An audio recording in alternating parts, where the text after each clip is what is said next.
السلام علیکم ڈاکٹر صاحب میں ایک ریٹائرڈ آرمی آفیسر محمد ضیاء اللہ خان میرا نام ہے. میں آپ سے ایک کلیریفیکیشن چاہتا ہوں ریگارڈنگ سورہ والعصر ان الانسان لفی خسر.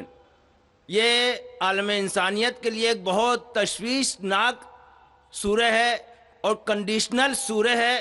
اس میں ہر انسان کو بہت زیادہ تشویش ہونا چاہیے whether he is fulfilling all the 4 conditions in this surah or not.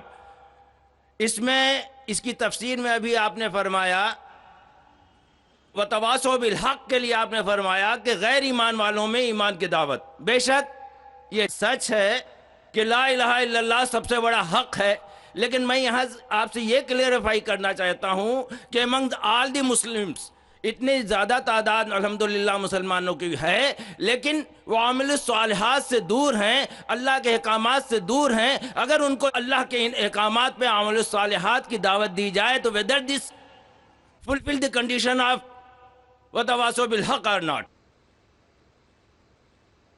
بھائی کا سوال ہے کہ جو سورہ العصر میں جو تیسری کنڈیشن ہے وَتَوَاصَوْا بِالْحَقِّ، اگر ہم مسلمانوں کے درمیان ان کو حق کی طرف بلاتے، ان کا مطلب ہے اصلاح. دعویٰ کے معنی ہے غیر مسلمانوں کو اسلام کی طرف دعوت دینا. دعوت کی معنی دونوں طریقے سے لیا جاتا ہے، غیر مسلم میں بھی بات کرنا، مسلم میں بھی بات کرنا. لیکن اگر ہم ایک اسپیسیفک خصوصاً لفظ استعمال کرنا چاہتے ہیں تو جب ہم غیر مسلمانوں سے بات کرتے اسے کہتے ہیں عربی میں دعوت، اور جب مسلمانوں سے اسلام کی بات کرتے ہیں اسے کہتے ہیں اصلاح. اصلاح معنی مرمت کرنا، اس کو سدھارنا. تو اصلاح بھی کئی علماء نے کہا کہ یہ وَتَوَاصَوْا بِالْحَقِّ میں آ جاتا ہے. لیکن اگر ہم سیف رہنا چاہتے ہیں تو میری نظر میں اصلاح اور دعویٰ دونوں ضروری ہے. میں کیا کر رہا ہوں آج کی تاریخ میں؟ اصلاح بھی کر رہا ہوں، دعویٰ بھی کر رہا ہوں. غیر مسلم میں تو دعویٰ کر رہا ہوں، اکثر مسلمان ہیں اصلاح کر رہا ہوں. کل صبح انشاءاللہ ایک خصوصاً نشست ہے غیر مسلمانوں کے لیے، وہاں زیادہ دعویٰ کروں گا میں. تو دونوں کرنا امپورٹنٹ ہے، ضروری ہے. اصلاح بھی، مسلمانوں کو حق کی طرف بلانا جو بھٹک گئے ہیں، جو نام کے مسلمان ہیں، اور غیر مسلم میں بھی. لیکن اگر آپ سیف رہنا چاہتے ہیں تو میرے حساب سے دونوں کرنا ضروری ہے. تو ایک دم سیف ہے، اور جنت میں جانے کے لیے ہمیں جو بھی کر سکے کرنا ضروری ہے. کیونکہ اللہ تعالیٰ فرماتے سورہ ملک میں سورہ نمبر 67 آیت نمبر 2 الذی خلق الموت والحیات، اللہ سبحانہ و تعالیٰ نے زندگی اور موت دی تاکہ وہ جان سکے آپ لوگ میں سے کون اچھے اعمال کرتا ہے. تو یہ زندگی ہے، آخرت کے لیے امتحان ہے. تو اس امتحان میں ہمیں سفل ہونا بہت ضروری ہے. اسی لیے ہمیں کوشش کرنا چاہیے کہ جہاں تک ہو سکے اللہ اور اللہ کے رسول کے احکام کے اوپر عمل کریں. دوسرا سوال بھائیوں کی طرف سے دوسرے مائک سے. السلام علیکم، میرا نام شجاع الحسن ہے. میں کمپیوٹر لیکچر کی حیثیت سے ایک سرکاری کالج میں کام کرتا ہوں. جناب، آپ سے ملا ہوا وقت بہت قیمتی ہے اور بہت ناکافی ہے، لیکن پھر بھی میں 2 سوال کروں گا. آپ سے گزارش ہے کہ جو آپ نے نیم بتایا اس کے علاوہ جا کے ان دونوں سوالوں کا جواب دے دیں، مہربانی ہوگی. پہلا جو ہے دہشت گردی سے ریلیٹڈ ہے کہ یہ جو ٹیررزم کے لیے ابھی ایک صاحب مستورات سے کوشچن آیا تھا، اس کا جو آپ نے جواب دیا میں اس سے بہت زیادہ جو ہے سیٹسفائی نہیں ہوا. آپ نے بش اور امریکی طاقتوں کو بہت بڑا ٹیررزم بنا کے، اور جو مین سوال تھا اس کا جواب نہیں ملا. میرا سوال یہ ہے کہ کشمیر کی انوسنٹ کلنگ یا افغانستان پہ جو آپ کے انفورس کر کے اسلام کو لوگوں نے کوشش کری طالبان نے، وہ یا اسامہ بن لادن، ان تینوں کو اسلام اور قرآن کی روشنی میں جسٹیفائی کیا سکتا ہے یا نہیں؟ اور مہربانی کر کے دوسرا کوشچن بھی سن لیجئے. ایک سوال بھائی صاحب، ایک سوال جو رول ہے اس کے اوپر کیے. بھائی صاحب نے کہا کہ اہم سوال کشمیر کے بارے میں نے جواب دیا ہی نہیں. بھائی صاحب وہ سوال میں کشمیر کا ذکر تھا ہی نہیں، آپ نے سوال ہی نہیں سنا. ویڈیو ریکارڈنگ ہے ادھر. اس سوال میں کشمیر کا ذکر تھا ہی نہیں. اس سوال میں یہ تھا کہ جو WTC کا وہ جہاد ہے کیا نہیں. میں نے کہا ہے، لیکن جہاد فی سبیل شیطان. آپ نے ایک دوسرا سوال کیا کہ میرے نظر میں جو اسامہ بن لادن کر رہا ہے وہ قرآن اور حدیث کی روشنی میں صحیح ہے کیا نہیں. جو لوگ کشمیر میں جھگڑ رہے وہ صحیح ہے کہ نہیں، جو افغانستان میں کر رہے صحیح ہے کہ نہیں. 3 سوال، ایک سوال کے 3 حصے. میں پہلے کا جواب تو دے چکا ہوں، شاید آپ نے نہیں سنا، کہ اسامہ بن لادن قرآن اور حدیث کے روشنی میں صحیح کر رہا ہے کہ نہیں. میں تو اسامہ بن لادن سے ملا ہی نہیں. آپ ملے ہوں گے, میں نہیں ملا. اللہ تعالیٰ فرماتے سورہ حجرات میں سورہ نمبر 49 آیت نمبر 6 میں, جب بھی کوئی آپ کو انفارمیشن کوئی چیز معلوم پڑتی ہے, خصوصاً اگر فاسق کے ذریعے ہے, تو اس کی تحقیق کرو. سو مجھے پتا نہیں, جو یہ CNN کہہ رہی ہے کہ اسامہ بن لادن نے WTC کو گرایا, اسامہ بن لادن تو کہتا میں نہیں گرایا. تو نہ میں اسامہ بن لادن سے ملا, تو میں یہ بھی نہیں کہتا اسامہ بن لادن قرآن حدیث پہ ہے یا نہیں ہے. اللہ عالم, اللہ عالم. اگر ہے تو جنت میں جائے گا, نہیں ہے تو نہیں جائے گا. مجھے ضروری نہیں کہ اسامہ بن لادن سے ملنا میرا فرض ہے, ٹھیک ہے نا. وہ آخرت کے دن میں فیصلہ ہو جائے گا. اللہ تعالیٰ آپ سے بھی نہیں پوچھے گا کیا وہ مجاہد تھا کہ دہشت گرد تھا, وہ اللہ تعالیٰ فیصلہ کریں گے. سوال نمبر 2 کہ کشمیر میں جو لوگ جھگڑ رہے ہیں کیا وہ قرآن اور حدیث کے روشنی میں ہے کیا نہیں. میں کشمیر میں لاسٹ ایئر 2003 میں تقریباً 1 سال پہلے گیا تھا. آپ دیکھتے کہ کشمیری لوگ الگ الگ وجہ کے لیے جھگڑ رہے ہیں. اگر وہ وجہ قرآن اور حدیث سے صحیح ہے تو صحیح وجہ, اگر خلاف ہے تو خلاف ہے. یہ کہنا کہ سارے کشمیر قرآن حدیث کے اوپر ہے یا سارے کشمیر نہیں ہے, یہ بالکل غلط ہے. کچھ لوگ قرآن اور حدیث کے روشنی میں جدوجہد کر رہے ہوں گے تو صحیح جہاد کر رہے, کچھ لوگ اپنے ذاتی فائدے کے لیے ایک دوسرے کا قتل کر رہے, وہ بالکل غلط ہے. تو ہم دیکھتے ہیں کہ کئی بار کئی لوگ اپنے ذاتی فائدہ اپنا بنا لیتے ہیں. تو میں یہ نہیں جانتا ہوں خصوصاً کون کشمیری کیا کر رہا ہے. تو اسی لیے یہ کشمیر عام لوگ قرآن حدیث پہ عمل کر رہے کیا نہیں, آپ کو اس سے پوچھنا چاہیے جو پالیٹکس کے اندر ایک ماہر ہے. اللہ تعالیٰ فرماتے سورہ نحل میں سورہ نمبر 16 آیت نمبر 43, اور اللہ تعالیٰ فرماتے سورہ نمبر 21 آیت نمبر 7 میں فَاسْأَلُوا أَهْلَ الذِّكْرِ إِن كُنتُمْ لَا تَعْلَمُونَ. اس سے پوچھو جو اس فن کا ماہر ہے. میں پالیٹکس کے فن میں ماہر نہیں ہوں, میں دائی ہوں. تو کس طریقے سے جواب دینا غیر مسلم کو بولوں گا, لیکن پالیٹکس میں کشمیری لوگ کیا کر رہے ہیں, افغانی لوگ کیا کہہ رہے ہیں, وہ میں نہیں کہہ سکتا ہوں. میں اس فن کا ماہر نہیں ہوں. اگر کہوں گا تو قرآن کے خلاف جائیں گا. آپ اس سے پوچھو جو ماہر ہے. میں اس فن کا ماہر نہیں ہوں, میں دعوتی میدان کا ماہر ہوں. آپ بھگوت گیتا کے بارے میں پوچھئے, رامائن کے بارے میں پوچھئے, ہندوازم کے بارے میں پوچھئے, عیسائیت کے بارے میں پوچھئے, یہ افغانستان کے بارے میں یا کشمیر کے بارے میں. میں اس فن کا ماہر نہیں ہوں, لیکن یہ جانتا ہوں میں کہ جہاں تک کہ افغانستان کا تعلق ہے, طالبان کا تعلق ہے, ہم دیکھتے ہیں CNN کے اندر کہ کئی بار BBC اور CNN میں دکھایا گیا کہ ایک طالبان ایک خاتون کو بے دردی سے مار رہا ہے. ارے طالبان خواتین کو مارتے ہیں ظالم لوگ. کیونکہ دائی ہونے کے حیثیت سے میں کئی ممالک کا دورہ کرتا ہوں. 2 سال پہلے میں ملیشیا میں گیا تھا. وہاں ایک شوہر اور بیوی سے ملاقات ہوئی جو ڈاکٹر تھے. بیوی گائنوکالوجسٹ تھی اور شوہر سرجن تھے. انہوں نے تقریباً 1 مہینہ افغانستان میں رہے, اور انہوں نے کہا مجھ سے کہ یہ جو ٹی وی میں دکھا رہے تھے کہ طالبان لوگ خواتین کو مار رہے, یہ بالکل غلط ہے. میں نے پوچھا آپ کو کیسا پتا غلط ہے؟ تو اس نے مجھ سے کہا, وہ میاں بیوی نے کہا, کیونکہ طالبان کو جو پگڑی باندھتے ہیں ان کے باندھنے کا ایک خصوصی طریقہ ہے. مثال کے طور پہ جب ہم عربوں کو دیکھتے, ہمارے لیے جو عجم ہے, ہمارے لیے سب عرب ایک جیسے پگڑی باندھتے, پھیٹا باندھتے, اپنا قطرہ باندھتے. لیکن وہ عرب ہی جانتا ہے کہ سعودی گترا باندھنے کا طریقہ الگ ہے, وہ اماراتی UAE کا گترا باندھنے کا طریقہ الگ ہے, وہ کویٹی کا گترا باندھنے کا طریقہ الگ ہے. وہ پہچان سکتے. ہم نے اسی طریقے سے وہ طالبان کی پگڑی باندھنے کا طریقہ الگ ہے. وہ ڈاکٹر کہنے لگے مجھ سے کہ جس طریقے سے وہ BBC اور CNN میں دکھا رہے تھے طالبان خواتین کو مار رہے, وہ طالبان ہے ہی نہیں, وہ ایکٹر لوگ کو لے کے آئے تھے, لیکن بیوقوف تھے کہ ایکٹنگ میں برابر سے نہیں کیے, وہ کپڑے برابر نہیں تھے. میں نے تقریر سنی ایک رپورٹر جس کا نام ہے یوان ریڈلی, یوان ریڈلی ایک برٹش رپورٹر ہے. جب اٹیک ہوتا ہے امریکہ کا افغانستان پہ, بھائی صاحب کو دکھ ہو رہا تھا جب میں نے کہا کہ امریکہ ٹیررسٹ ہے, دکھ ہو رہا تھا ان کو. جارج بش اگر آپ کے رشتہ دار تو معافی چاہتا ہوں میں.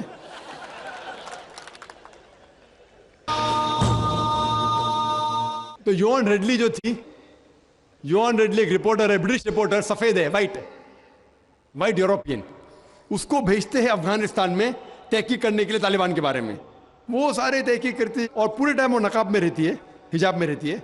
ایک بار کیمرہ گر جاتا ہے اور اس کا راز فاش ہو جاتا ہے, تو طالبان اسے پکڑتے ہیں, 6 دن تک اسے قید کرتے ہیں. اور جس طریقے سے طالبان نے اس کے ساتھ برتاؤ کیا وہ اس لیکچر میں کہتی ہے کہ لوگ جب انہیں پکڑتے ہیں تو بولتے کون اس کے ساتھ ہے, تو آدمی کو لے کے آتے, پھر اس کو لے کے جاتے ہیں اور سب لوگ گھیر لیتے. تو وہ سوچتی ہے ابھی چند منٹوں میں یہ جاہل لوگ میرا قتل کر لیں گے. شاید ہو سکتا ہے کہ 10-15 طالبان میرا بلاತ್کار کریں گے. اس کے ذہن میں یہ سب جا رہا ہے, سوچ رہی ہو سکتا ہے کہ مجھے جھاڑ پہ سے لٹکا دیں گے. وہ ایک دم ڈری ہوئی ہوتی. 1 گھنٹے تک لوگ اسے گھیرتے لیکن کوئی بھی سامنے نہیں آتا. وہ سوچتے ابھی میری موت, ابھی میری موت. 1 گھنٹے بعد ایک افغان عورت آتی ہے اور اس کے جسم کی جانچ پڑتال کرتی ہے. پھر اسے پتا لگتا ہے ہاں یہ لوگ سمجھتے ہیں کہ میرے پاس ہتھیار ہے. وہ اتنا تیش میں آتی ہے, اگر لوگ میں سے پوچھنا چاہیے ہتھیار میں, بولتی نہیں ہے. 1 گھنٹہ تک کہ میں تڑپ کے مر رہی ہوں کہ یہ آج مجھے ماریں گے. وہ تیش میں آ کے کیا کرتی ہے, اپنا اسکرٹ اٹھا لیتے, دیکھو میرے پاس ہتھیار نہیں ہے. جیسا اسکرٹ اٹھاتی ہے طالبان 180 ڈگری اس طرف دیکھتے اور بھاگ جاتے. تو وہ کہتی ہے اپنے تقریر میں طالبان کو مارنے کے لیے بم گرانے کی ضرورت نہیں. وہ کہتی ہے اگر عورتوں کے کپڑے چھوڑیں گے تو طالبان مر جائیں گے شرم کے مارے. اور وہ تقریر کرتی ہے کہ اس عزت سے میری حفاظت کی 6 دن تک کے وہ طالبان لوگ نے. اور جب اسے پوچھا جاتا ہے سوال جواب کی نشست میں کیا آپ کو لگتا ہے کہ القاعدہ نے WTC کو گرایا, تو وہ یوان ریڈلی کہتی ہے میرے حساب سے القاعدہ موجود ہی نہیں ہے. یہ اس کا کہنا ہے, میرا کہنا نہیں. اور جب اسے آزاد کیا جاتا ہے 6 دن کے بعد, اور جب باقی رپورٹرز پوچھتے آپ کے ساتھ کیا سلوک کیے, تو انہوں نے کہا اتنا اچھا حسن سلوک کیے کہ رپورٹ کے اندر ہی نہیں آیا. اور اس نے صرف یہ وعدہ دی تھی کہ میں انگلینڈ جا کے واپس سے قرآن مجید کا ترجمہ پڑھوں گی. تو وہ جاتی ہے اور چند مہینے بعد قرآن کا ترجمہ پڑھتی ہے اور اس کے بعد وہ اسلام قبول کرتی ہے. تو اس کے نظریے سے طالبان ایک دم معصوم ہیں, ان کے اوپر ظلم کیا گیا تھا. تو آپ مجھے پوچھیں گے بھائی طالبان کیا قرآن و حدیث کی روشنی میں صحیح ہے؟ تو اس کا نظریہ اگر لیں گے, جو غیر مسلم تھی یوان ریڈلی, ابھی ماشاءاللہ حجاب بھی کر رہی ہے, وہ یورپین حجاب کر رہی ہے ماشاءاللہ, تو اس کے نظریے سے بھائی طالبان اچھے لوگ ہیں. تو اسی لیے نظریہ بدلتے جاتا ہے. امریکہ کے حساب سے طالبان ظالم لوگ ہیں.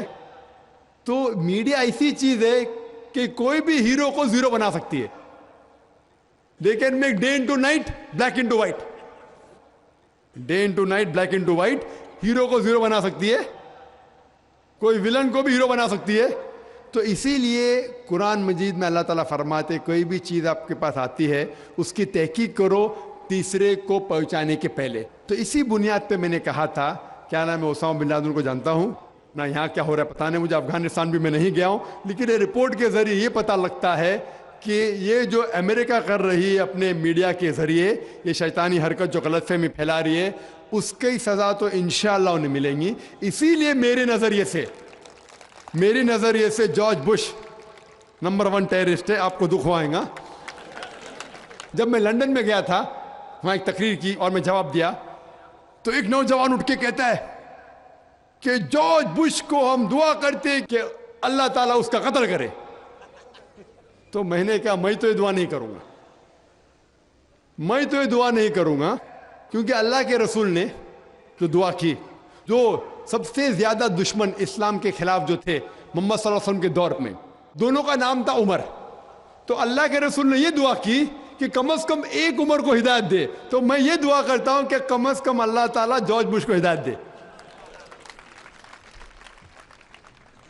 بہنوں کی طرف سے کوئی سوال؟ السلام علیکم، میرا نام یسرا ہے اور میں ایک اسٹوڈنٹ ہوں۔ میرا یہ سوال ہے کہ کیا ٹیررزم اور ایکسٹریمزم کا ایک ہی معنی ہے؟ بہن نے سوال کیا ہے کیا ٹیررزم اور ایکسٹریمزم کا ایک ہی معنی نہیں، دونوں الگ معنی ہیں۔ ٹیررزم مطلب جو دہشت گرد ہے، جو انسان کے دل میں دہشت پیدا کرتا ہے۔ ایکسٹریمسٹ مینس شدت پسند۔ ٹیررسٹ میں ٹیررزم کرتا ہے، جیسا میں نے تقریر میں کہا کہ غلط لوگوں کے دل میں دہشت پیدا کرنا اچھی بات ہے، اچھے انسان معصوم کے دل میں دہشت پیدا کرنا غلط ہے۔ ایکسٹریمزم مطلب شدت پسند۔ تو لوگ کہتے ہیں مسلمان شدت پسند ہے، اور بہت سے مسلمان اپنے بچاؤ کے لیے نہیں میں شدت پسند نہیں ہوں، میں کہتا ہوں میں شدت پسند ہوں، لیکن شدت پسند صحیح چیزوں میں، مثال کے طور پر ایمانداری کے میدان میں شدت پسند ہوں، حق کے میدان میں شدت پسند ہوں، جہاں تک کہ انسانیت سے اچھا برتاؤ کرنا چاہیے اس میں شدت پسند ہوں۔ تو شدت پسند صحیح چیزوں میں اچھی بات ہے۔ کوئی بھی انسان یہ نہیں کہہ سکے گا کہ آپ بہت شدت سے ایماندار ہے اس لیے آپ غلط انسان ہے، کوئی بول ہی نہیں سکتا۔ ہاں، غلط چیزوں میں شدت پسند نہیں ہونا چاہیے۔ اللہ تعالیٰ فرماتے ہیں سورہ نساء میں سورہ نمبر 4 آیت نمبر 171 میں، لا تغلوا فی دینکم، do not commit excess in your religion, آپ دائرے کے باہر مت کام کرو۔ ایکسیسز، لا تغلوا فی دینکم، دین کے دائرے کے باہر مت جاؤ، لیکن دائرے میں ہو کے ایک طرفہ شدت جو حق کی بات ہے وہ تو اچھی بات ہے۔ تو شدت پسند ہونا ایک الگ بات ہے، ٹیررزم الگ بات ہے۔ ہو سکتا ہے کہ ایک انسان دونوں ہے، یا صرف ایک ہی ہے، یا دونوں نہیں ہے۔ یہاں بھائیوں کی طرف سے۔ ڈاکٹر صاحب میرا نام عبد النصیر ناصر ہے، میں ڈاکٹر امبیڈکر مہاسبھا کا سیکریٹری ہوں۔ امبیڈکر مہاسبھا میں 67 IAS ادھیکاری ہیں دلت۔